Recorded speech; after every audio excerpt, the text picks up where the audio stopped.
حضرت عمر بن خطاب رضی اللہ تعالیٰ عنہ کا زمانہ تھا، ایک خوبصورت نوجوان،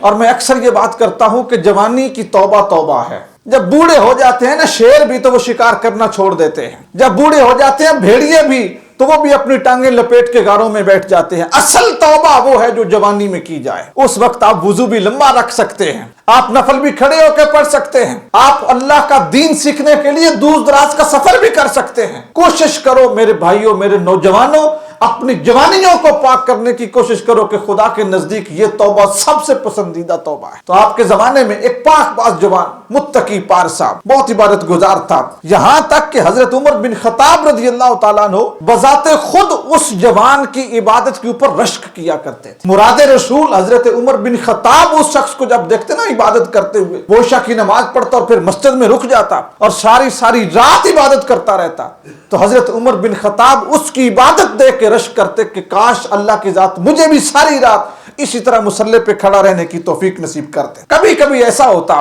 اس کے باپ ضعیف تھا، والد صاحب اس کے، تو وہ ان کی خدمت میں جاتا۔ جب وہ خدمت میں جاتا تو ظاہر سفر تھا، مسجد سے نکلتا، سفر کرتا، اپنے والد صاحب کے پاس جاتا، ان کی عیادت کرتا، پانی دیتا، جو بھی معاملات تھے وہ کرتا۔ اس کے رستے میں ایک گھر تھا، اس گھر کی ایک لڑکی خوبصورت تھی، نوجوان تھی۔ تو یہ جو حسن ہے، یہ حسن انسان کے دل کے اوپر غلبہ کرتا ہے، اس کے دل کو ختم کرتا ہے، بے نور کرتا ہے، اندھا کرتا ہے، سیاہ کرتا ہے۔ اور جس وقت دل سیاہ ہو جائے، سخت ہو جائے، اندھا ہو جائے، تو پھر اس کے اندر اللہ کی محبت نہیں، پھر شیطان اور نفس کی محبت آتی۔ تو اس کی آنکھوں نے اس خوبصورت لڑکی کو دیکھا تو اس پہ فریفتہ ہو گیا وہ خود بھی، لیکن اس کے دل میں اللہ کا خوف تھا، عبادت کی ایک تڑپ تھی۔ اس نے اپنی آنکھیں پھیر لی اور اس سے کترا کے گزرنے لگا، لیکن اب وہ جو عورت تھی وہ اس کا پیچھا نہیں چھوڑتی تھی۔ وہ ایک مرتبہ ایسا ہوا، اس نے اس کا رستہ روک لیا۔ جیسے اس نے اس کا رستہ روکا تو وہ برائی کے ارادے سے آئی ہوئی تھی، اس نوجوان کو قرآن مجید فرقان حمید کی آیت مبارکہ یاد آ گئی۔ وہ آیت مبارکہ کیا تھی؟ ان الذین اتقوا اذا مسهم طائف من الشیطان تذکروا، اللہ کے وہ بندے جن کے دلوں میں اللہ کا تقوی ہے، جب کوئی شیطانی چیزیں انہیں مس کرتی ہیں یا ان کے اوپر غلبہ پاتی ہیں تو وہ اللہ کے تقوی کی بنیاد پر، اللہ کی محبت کی بنیاد پر ان چیزوں سے بھاگ جاتے ہیں۔ اب اس نوجوان کو جس وقت قرآن مجید فرقان حمید کا یہ کلام یاد آیا، اس نے اپنا پیچھا چھڑایا اور دوڑ پڑا اور لاہور پڑھنے لگا کہ یہ گناہ اور یہ عذاب میرے اوپر نہ آئے۔ لیکن جیسے وہ وہاں سے نکلا، آگے گیا،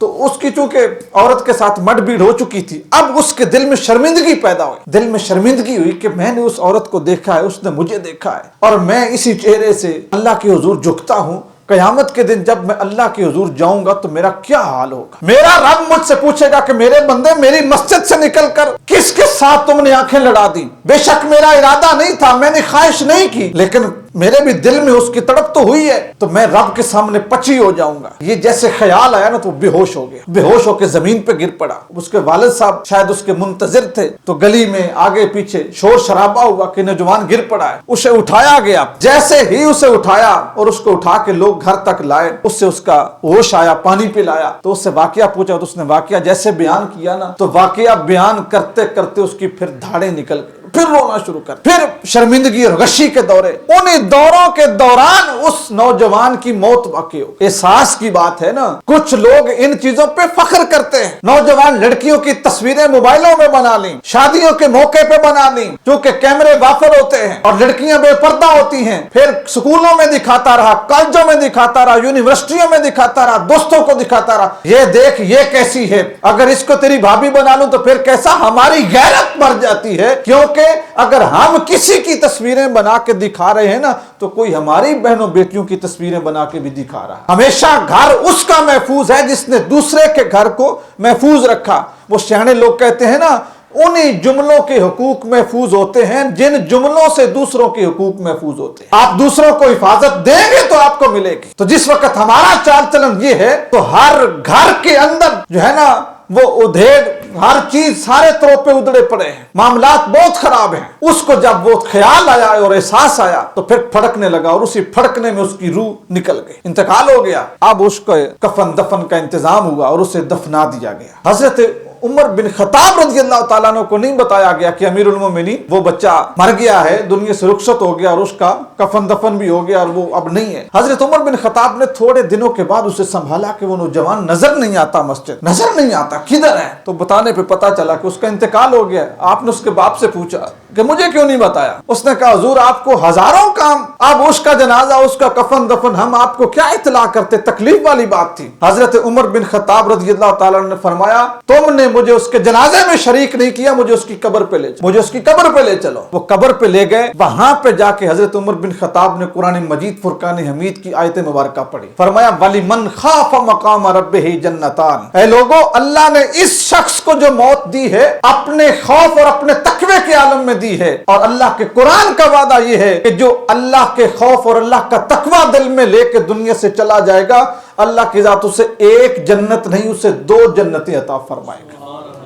یہ چیز سوچنے والی ہے کہ حضرت عمر بن خطاب نے ایک شخص کے جنازے میں آپ شریک نہیں ہوئے تو دوستوں کی سرزنش کی کہ مجھے جنازے میں شریک کیوں نہیں کیا۔ اور ایک طرف آج ہمارے ملک کے حالات ہیں، ہماری ایک پوری ہائی وے بند ہے اور اس کے اوپر 11 جنازے پڑے ہیں۔ وہ جنازے کن لوگوں کے ہیں؟ وہ جنازے جو گھر سے نکلے تھے مزدوری کرنے کے لیے، اپنے بیوی بچوں کا پیٹ پالنے کے لیے، اپنی بہنوں کی کفالت کرنے کے لیے۔ میرے محبوب نے ارشاد فرمایا وہ بندہ جو رزق حلال کی طلب میں گھر سے نکلتا ہے جب تک پلٹ کے گھر نہیں آتا وہ خدا کے رستے میں نکلے ہوئے مجاہد کی طرح ہے۔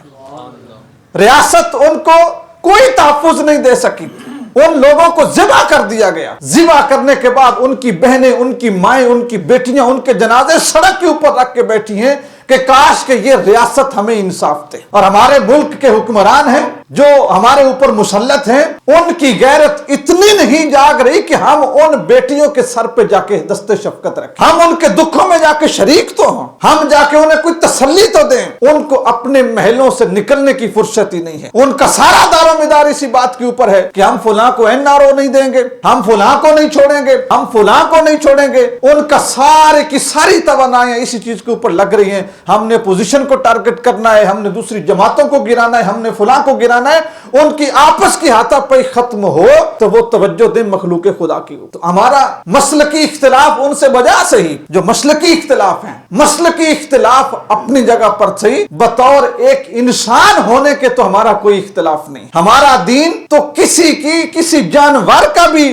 بے وجہ خون بہانے کی اجازت نہیں دیتا۔ میں یہاں پہ آپ کو ایک بات سناؤں، نبی کریم صلی اللہ علیہ وآلہ وسلم جب مکہ فتح ہوا، حضور مکہ تشریف لا رہے تھے، حضور جس وقت جس رستے سے آ رہے تھے اس رستے پہ ایک کتیا تھی، کتیا، اس نے بچے دیے ہوئے تھے۔ نبی کریم صلی اللہ علیہ وآلہ وسلم کی شان رحمت للعالمین دیکھیے، ہم ریاست مدینہ کی بات کرتے ہیں، یہ بات کرنی اور یہ نعرہ لگانا اور اس نعرے کی بنیاد پہ لوگوں کو گرویدہ بنا لینا یہ تو بہت آسان ہے، لیکن ریاست مدینہ کے لیے پہلا قدم اٹھانا بھی بہت بڑی مشکل چیز ہے، کیونکہ ہم لوگ جو ہے نا جذباتی ہیں، قوم بھی جذباتی ہے، ہمارے لیڈر اس کا فائدہ اٹھاتے ہیں، ہمیں کوئی نہ کوئی ایسا جو ہے نا وہ شعبہ دکھا دیتے ہیں، کوئی نہ کوئی ہمیں ایسا لالچ دے دیتے ہیں کہ جس کے نیچے آ کے ہم لوگ اپنے دین ایمان کا سودا کر دیتے ہیں۔ حضور نکلے کتیا کے بچے، کتیا بیٹھی اور اپنے بچوں کو سنبھال کے، نبی کریم صلی اللہ علیہ وآلہ وسلم نے غالباً حضرت سعد بن ابی وقاص کی ڈیوٹی لگائی، فرمایا اے سعد اس کتیا کے اوپر ڈھال بن کے کھڑے رہو، کیونکہ صحابہ کا جم غفیر ہے، گھوڑوں کے اوپر ہیں اور بڑی خوشی میں ہے کہ آج مکہ فتح ہو گیا ہے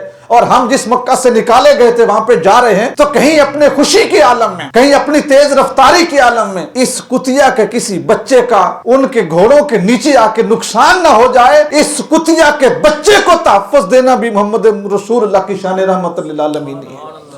تو میرے بھائیوں، ہم انسان ہیں، ہمیں دکھ ہے اس چیز کا کہ اتنے لاشیں پڑے ہیں، انسان ذبح ہوئے پڑے ہیں، اور ہماری گورنمنٹ کی طرف سے، ہماری ریاست کی طرف سے ان ظالموں کے لیے جنہوں نے یہ کام کیا ان کے لیے کوئی ایکشن نہیں ہے اور کوئی کوشش نہیں کی جا رہی۔ ہم آج جمعہ کا دن ہے، خدا کی حضور دعا کریں کہ یا اللہ اس ملک پاکستان کو ایسے حکمران نصیب فرما جو حقیقی معنوں میں تیرے محبوب کریم صلی اللہ علیہ وآلہ وسلم کے دین کے پرچم بلند کریں اور اس پاک سرزمین کو واقعی ریاست مدینہ بنائیں۔